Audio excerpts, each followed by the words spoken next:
सार वचन राधा स्वामी भारती भाग दूसरा वचन 166।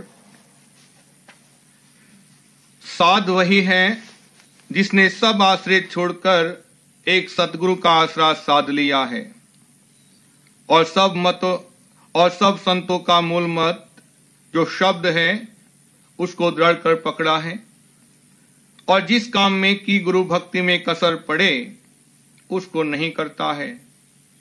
इस वास्ते वही गुरु भक्त है और वही साध है। वचन 167।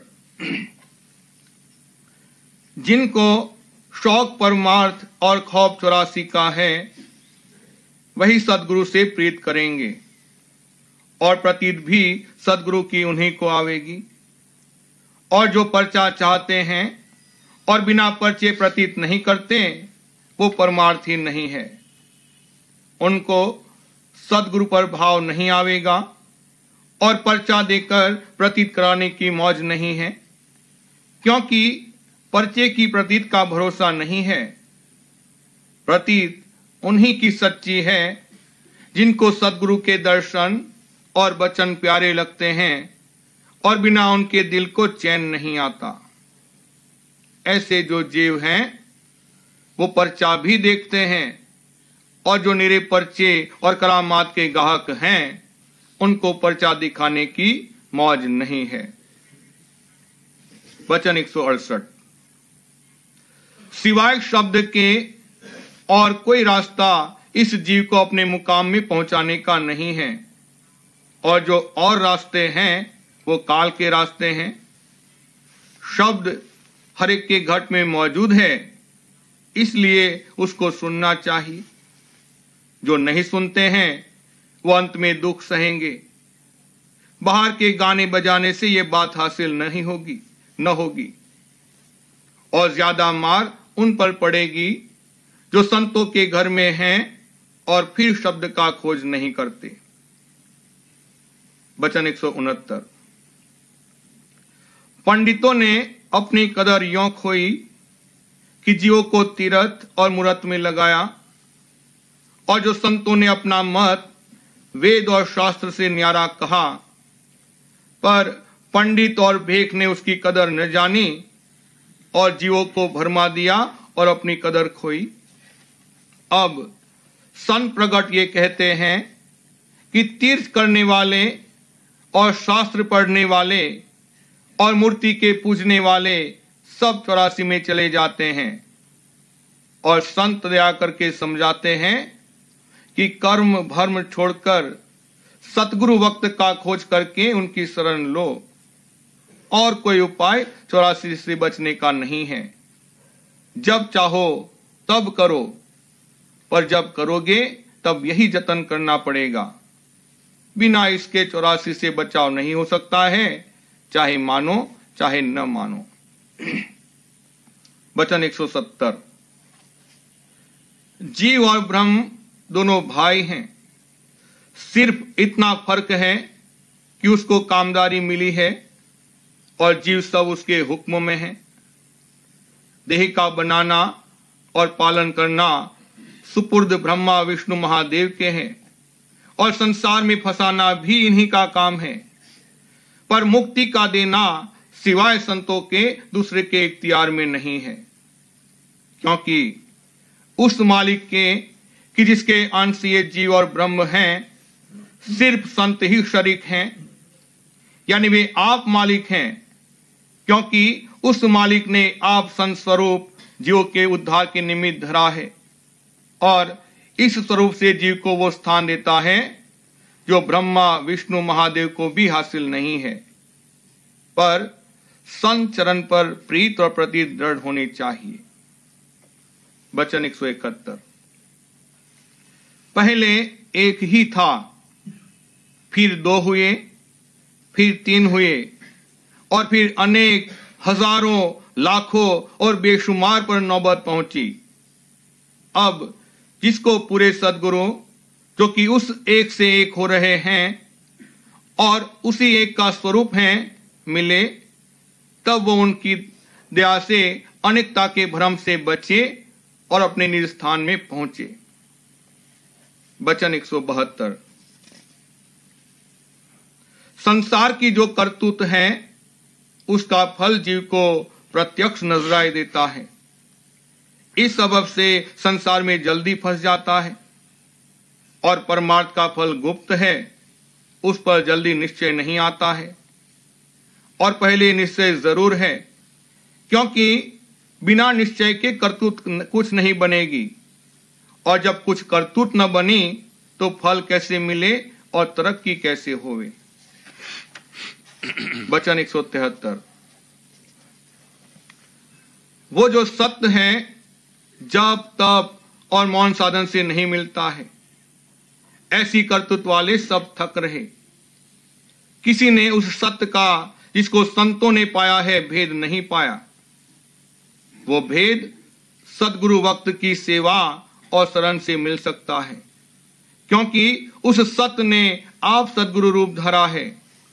इस वास्ते सब जीवों को जो सत्य की प्राप्ति की चाह रखते हैं चाहिए कि और कर्म और भरम छोड़कर सदगुरु वक्त की प्रसन्नता के लिए मेहनत करें, तो एक रोज उस पद को पावेंगे।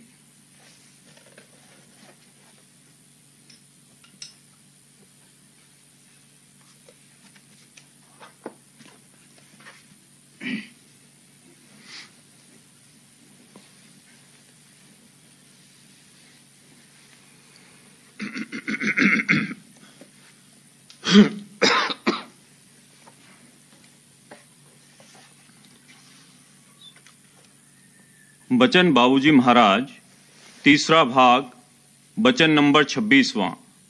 आगरा, 3 जुलाई सन 1938। मन रसों का रसिया है और हर वक्त रस भोगने और बाद में उनका गुनावन करने में लगा रहता है। ऐसी हालत में परमार्थ की गुंजाइश कहाँ?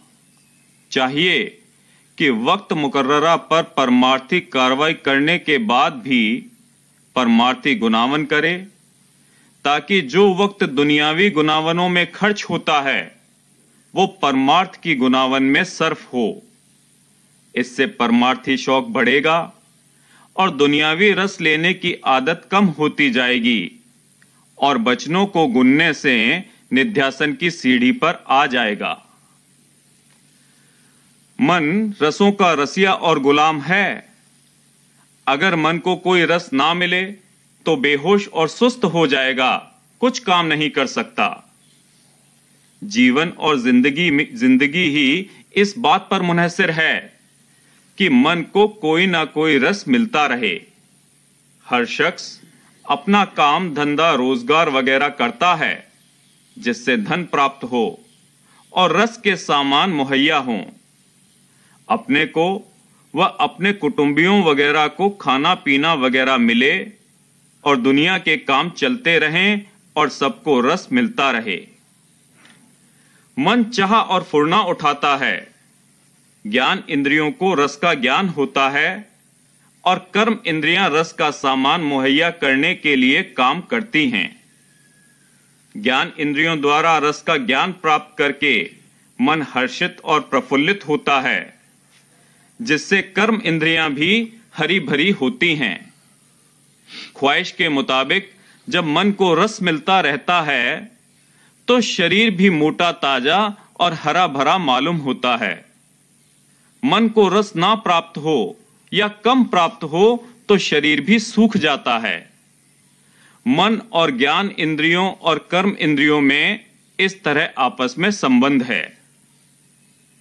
किसी भोग रस के प्राप्त होने के पहले तो मन उसके जतन में मशगूल रहता है और जब वो मिल जाता है तब उसको भोगता है और उसके बाद में उस रस का गुनावन किया करता है। जैसे जानवर, मसलन गाय बैल, एक दफा खाना खा लेते हैं और बाद में धीरे धीरे चबाया करते हैं और उसका रस लेते हैं, जिसको पागुर या जुगाली करना कहते हैं। उसी तरह से भोग भोगने के बाद में मन रस की चुस्की लिया करता है।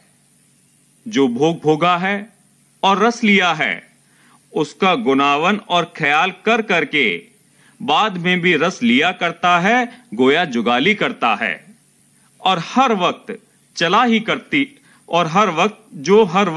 ही करती है। किसी वक्त भी मन खाली नहीं बैठता। जब सो जाता है तब ख्वाब में भी वही जुगाली करता है। अलबत्ता जब ख्वाबे गफलत यानी सुषुप्ति अवस्था में चला जाता है तब पूरी आरामगाह में है। फिर कार्रवाई करने के लिए उस आराम के मिलने की जरूरत है। अब विचारना चाहिए कि अगर कुल वक्त संसारी और दुनियावी गुनावनों व ख्यालों व भोग विलास के प्राप्त करने के जतन और उनके भोगने और जुगाली करने में सर्फ हो जाएगा तो परमार्थ की कहां गुंजाइश रहेगी। अगर परमार्थ की ख्वाहिश है तो इसमें फर्क आना चाहिए और उसके लिए कोशिश करनी चाहिए। वक्त मुकर्ररा पर परमार्थी कार्रवाई करने के बाद भी परमार्थी रस और वचनों का गुनावन करना चाहिए। जैसे जब दर्शन मिले तब दर्शन किए और बाद में कामकाज करते हुए बीच बीच में अंतर में दर्शनों का रस लेना चाहिए। और सत्संग में जो वचन और पोथी का पाठ सुना है उसको बाद में गुनना चाहिए। ऐसा करने से एक तो ये फायदा होगा कि पहले जो वक्त दुनियावी रसों की जुगाली करने में जाता था वो वक्त अब परमार्थी गुनावन और सोच विचार में लगेगा, जिससे परमार्थी शौक बढ़ेगा और दुनियावी रस लेने की जो मन की आदत है वो धीरे धीरे कम होगी। दूसरा फायदा ये होगा कि सत्संग के वचनों को गुनने से निध्यासन की सीढ़ी पर आ जाएगा। महज वचन सुनने से फायदा नहीं होगा। वचन में जो हिदायत और उपदेश किया जाता है उसके अनुसार अपनी रहनी गहनी और बर्ताव दुरुस्त रखना चाहिए। इसके लिए यह बहुत जरूरी है कि जो वचन सुने जाएं उनको बाद में गुना जाए। जब मन में गुनेगा तब वचन याद रहेंगे और परमार्थी संयम, जतन और जुक्ति कर सकेगा। कहने का मुद्दा यह है कि दुनियावी रस के लिए जो जतन, जुक्ति और जुगाली किया करता है उसकी जगह परमार्थी जतन, जुक्ति और गुनावन करना चाहिए। जतन में संयम और परहेज है, जुक्ति सुरत शब्द अभ्यास है। एक बार की फर्क नहीं आ सकता है, धीरे धीरे कमी होगी। अगर मन को रस देना कतई बंद कर दिया जावे तो जीवन ही नहीं होगा। जायज और मुनासिब रस हासिल करने में हर्ज नहीं है। संसार में आकर जो फर्ज इसने अपने ऊपर पैदा कर लिए हैं, मसलन अपने कुटुंबियों का पालन पोषण करना वगैरह, उन फराइज को अच्छी तरह से अदा करना चाहिए। इन फराइज से जी नहीं चुराना चाहिए। इन फराइज को अदा करने में हर्ज नहीं होगा। उद्यम करके हक व हलाल की कमाई लेनी चाहिए। जायज और मुनासिब तरीके से मन को मनोरंजन भी दे सकते हैं। लिखने पढ़ने के बाद लड़के को खेलकूद करने की भी छुट्टी दी जाती है। खेलकूद भी जरूरी है। उसी तरह से मन को भी खेलकूद करने देने में हर्ज नहीं है, बशर्ते कि नाजायज और नामुनासिब ना हो।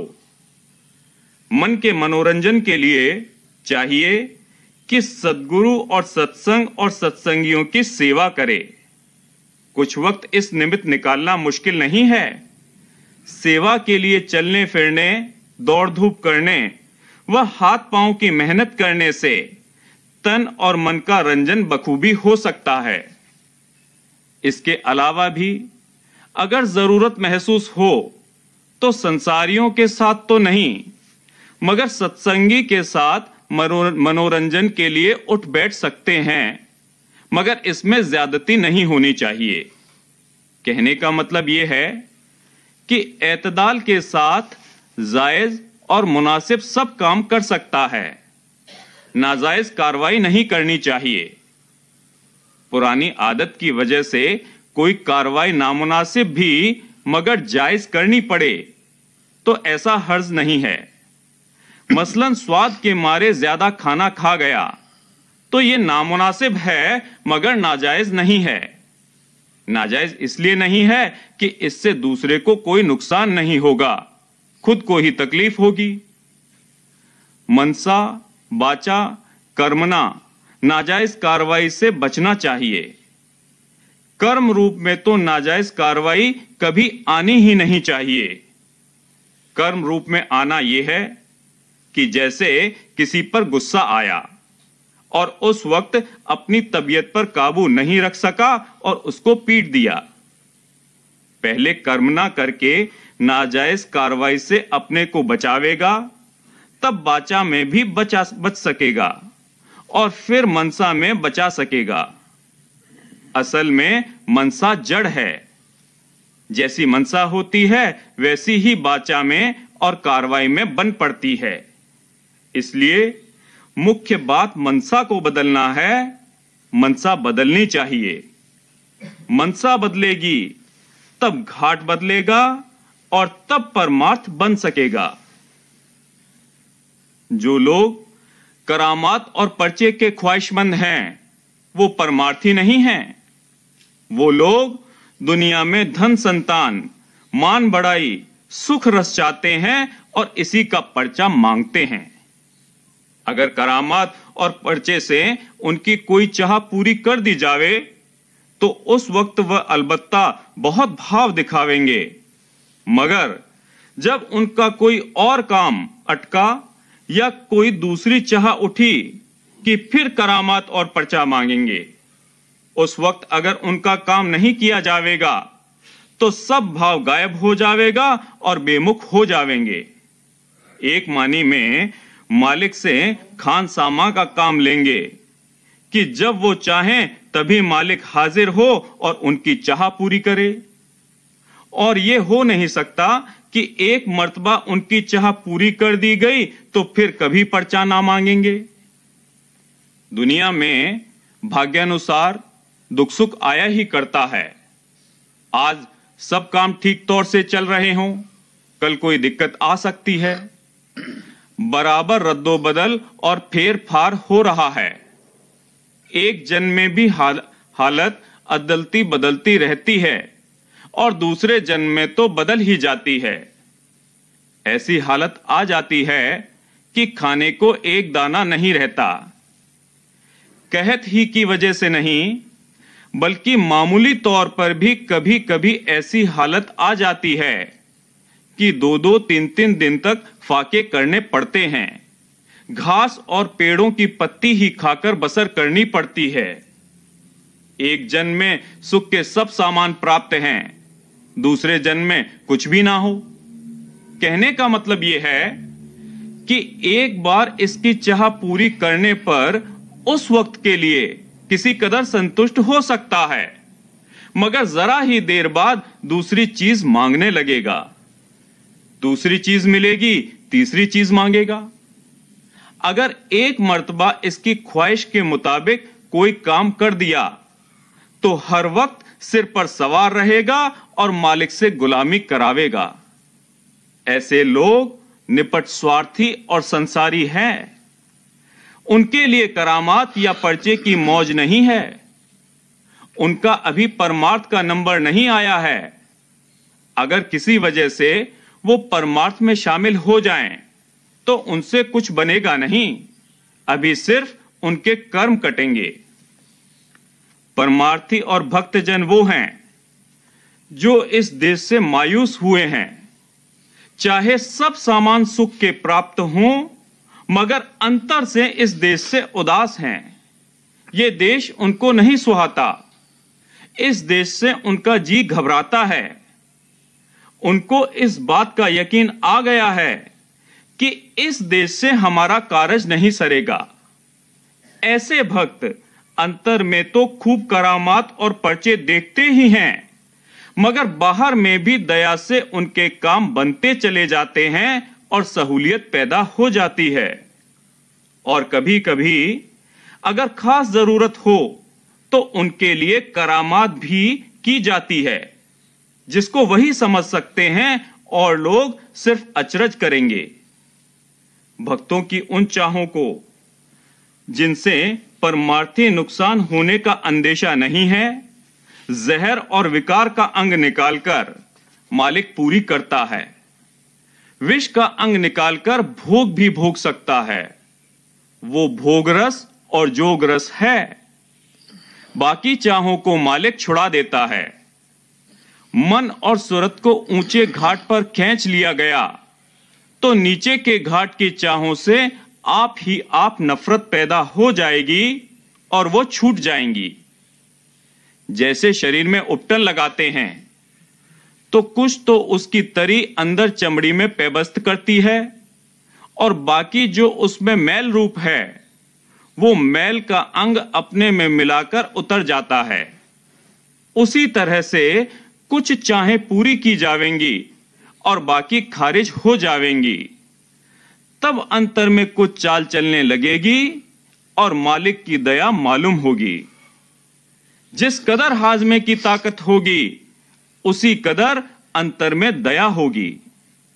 अंतर में जो दया और पर्चे मिलें उनका बाहर में इजहार नहीं होना चाहिए। अगर बाहर इजहार हो गया तो हाजमे की कमी है, दया नहीं होगी। इसका यह मतलब नहीं कि दया इससे दुश्मनी कर लेगी। जब ऊंचे घाट पर खिंचा था तब वहां दया हुई थी। जब ये नीचे घाट पर उतर आया तो वहां दया नहीं मालूम होगी। हर घाट पर दया पर्दों में से छन छन कर आती है। जिस घाट और पर्दे में ये होगा उसके अनुसार दया आवेगी।